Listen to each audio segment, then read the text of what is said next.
especially girls' education and women working. He often used to encourage families like educate your daughters. One daughter you educate, like whole families are educated. Assalamu alaikum. Hello everyone. Once again, welcome back to Pasha Studio. I hope you all are doing well. As we begin this blessed month of Ramadan, I would like to extend my heartfelt wishes to all of you and your families. May this month bring peace, patience, reflections, and spiritual strength into our lives. And may the Almighty bless everyone who is away from their families, working abroad, striving to build a better future. May their fast be easy, their sacrifices be accepted, and their efforts be rewarded. Ameen. Ramadan Kareem. And first of all, thank you. Thank you for all the love, support, and encouragement you showed after episode 1. It's really, truly touched me. Every message of support reminds me that this journey is not mine alone.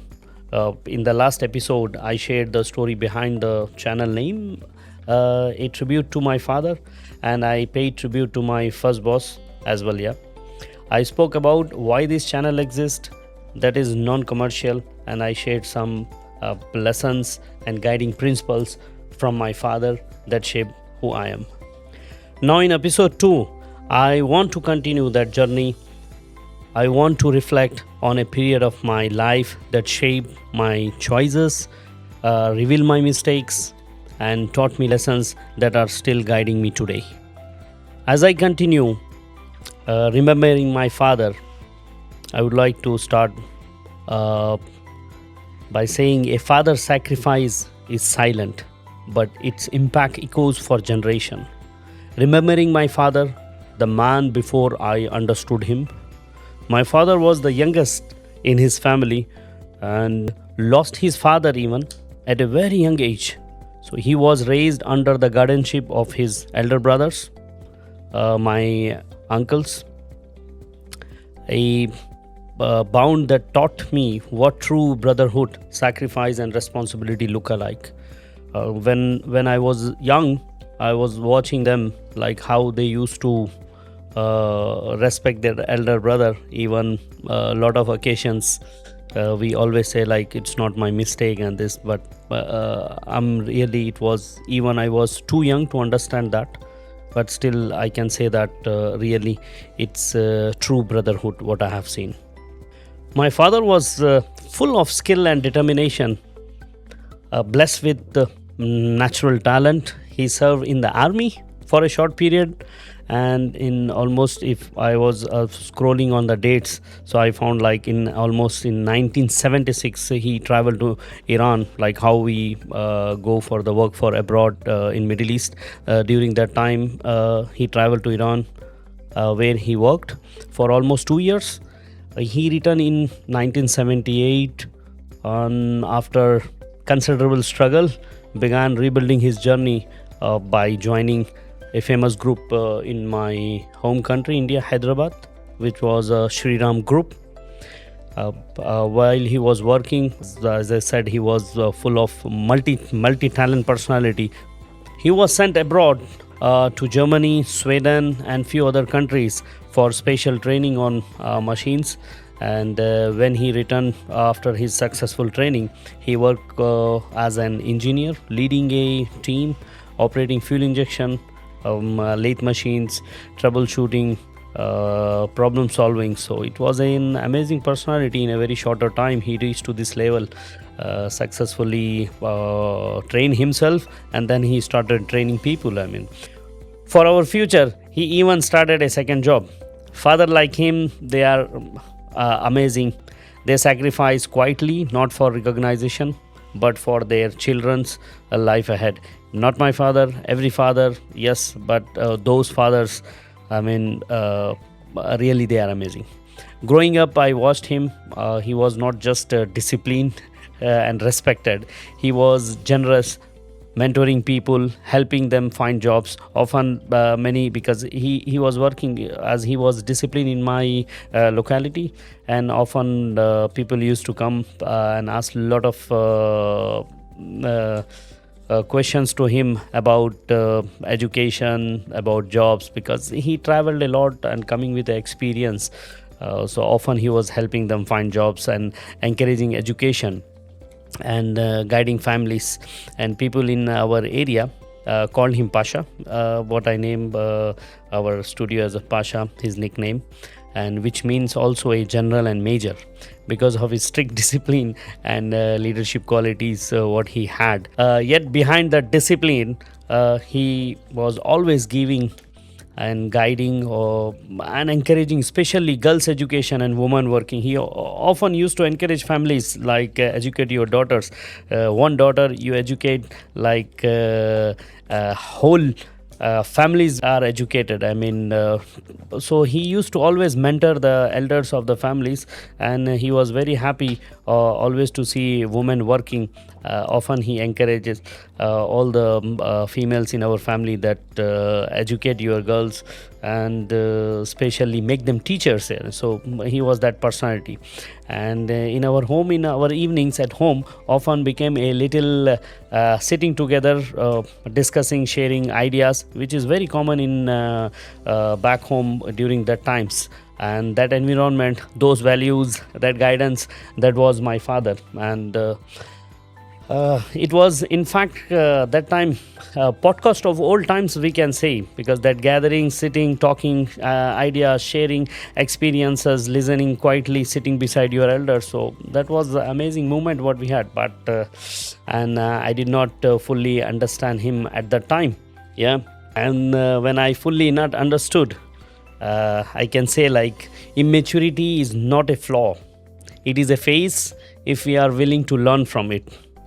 The funny, immature me, and then there was myself, the youngest, free-spirited like other children's those time, and slightly reckless.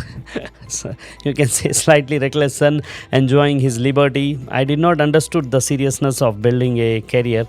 I thought I could float along. Yeah, I did odd social jobs since that time.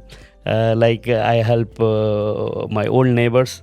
During that time, we have a water shortage supply. This was very common in our times. Yeah, so I used to take middle of the night to the old grannies sitting riding.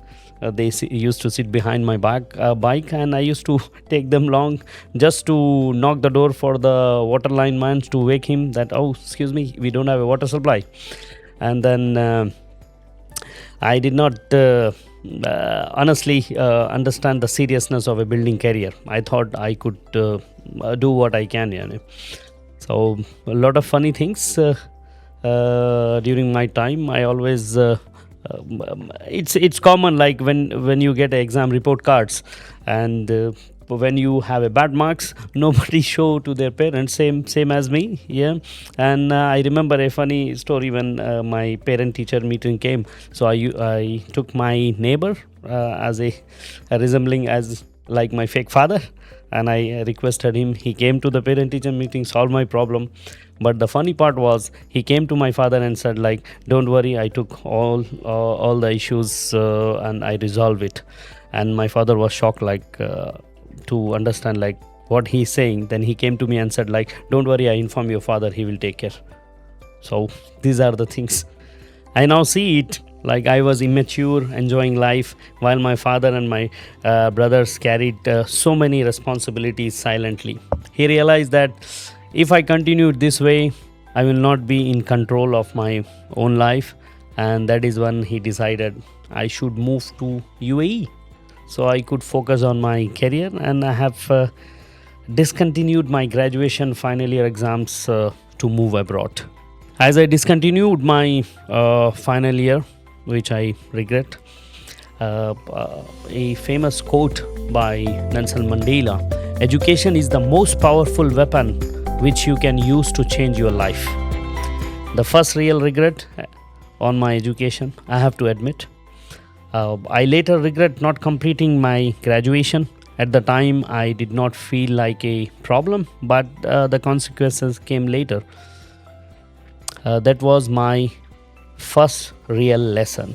Focus on education first. Without that foundation, no matter how good your intentions or how many social works you do, life will eventually demand it from you.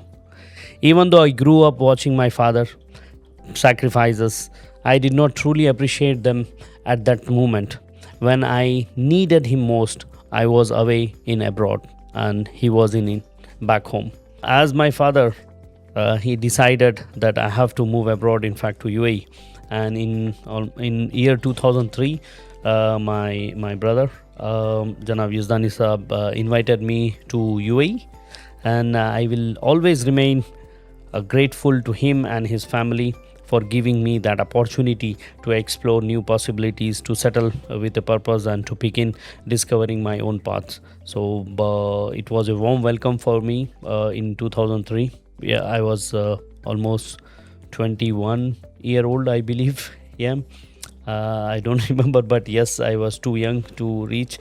In fact, he also traveled 1995 to Saudi with his lot of struggle, and as usual what we do, and everyone has to go through that time.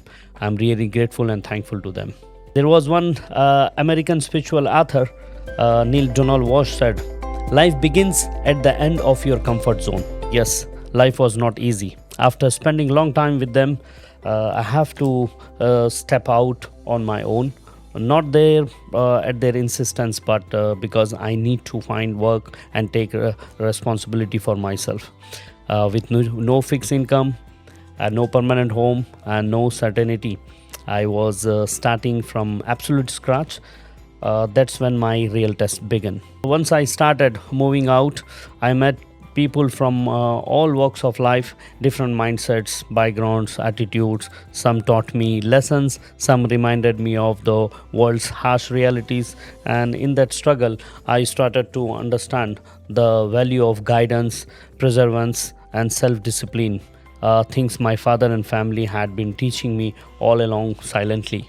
As I spoke about all the situation which I came across, my mistakes, my errors, and my opportunities. So when I figured it out, I can say, what did I learn? What did I gain? What do I regret? And what did I become? I realized that growing up in the shadow of greatness does not automatically make you great. You have to fight your own immaturity, face your own choices, and take responsibility for your life. My father guidance and values were always there, even he was not physically beside me. And slowly through mistakes, adventures, struggles, and mentorship from others, I started building my path. Even now, I know this is just part of my journey. I did not capture everything about him, his generosity, his discipline, his vision. In this episode, what I shared is a glimpse into what shaped me. And to all the youth listening me, listen carefully. Care and respect your parents. Realize early that every guidance, every rule, every push or strictness, it is not for their benefit, but for yours, for your future. Their love is an investment in who you will become. So please take care of them. They love you so much, and they will always love you. Before I complete my second episode, you all can see Mr. Minu today. Yeah, so he is very much interested, but I did not allow him any opportunity. Yeah. Okay, so this is the story of my beloved father. May the Almighty grant him and the deceased people highest rank in Jannah. Ameen. And we will continue this journey in the next episode. Once again, I request everyone, care and respect your parents. Their guidance is loving, shaping you and your future. See you in the next episode where the adventure continues and lesson keep unfolding. Once again, thank you very much. Love you all. I hope you will take care, and we meet once again with a very new fresh episode. Thank you very much. Take care. Love you all. Assalamu alaikum.